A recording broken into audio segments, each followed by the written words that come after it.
दुधको दुध पानीको पानी छुट्याउने निर्णायक मण्डलजी र मेरा प्यारा प्यारा साथीहरूमा मेरो हार्दिक नमन। आज मिति 2082 साल 7 महिना 21 गते हुन गइरहेको वाद विवाद प्रतियोगितामा म भाग लिन पाउँदा अत्यन्तै खुसी छु। वाद विवाद प्रतियोगिताको शीर्षक रहेको छ रोजगारीका लागि विदेशभन्दा स्वदेश नै देश भन्ने शीर्षकमा म आज पक्षबाट बोल्न गइरहेको छु। आजको समयमा धेरै युवाहरू रोजगारीका लागि विदेश जान चाहन्छन्। उनीहरू सोच्छन् धेरै पैसा कमाउँछु अनि राम्रो जीवन बाँच्छु। आफ्नै देशमा पसिना बगाउनु गर्वको कुरा हो। हामी आफ्नै देशमा रोजगारी गर्दा हामी परिवारसँग नजिक हुन्छौँ। हामीले आफ्नो भाषा संस्कृति परम्परा जोगाउन सक्छौँ। हामीले आफ्नो परिवारसँग नजिक हुन्छौँ। पर्दै विदेशमा पैसा बढी होला तर त्यहाँ एक्लोपन परिवारको माया र परदेशीपनको पीडा हुन्छ। के त्यो पैसाले परिवारको माया किन्न सक्छ?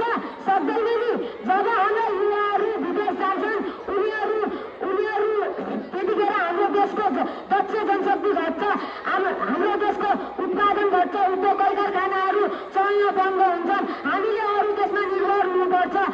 यदि हाम्रा युवाहरूले आफ्नै देशमा केही गर्ने सोच राख्छन् भनेपछि हाम्रो देश पनि विकासको बाटो समात्नेछ। पूर्ववक्ता मित्रले भन्नुभएको थियो कि नेपालमा केही काम छैन, रोजगारीको अवसर सिर्जना छैन।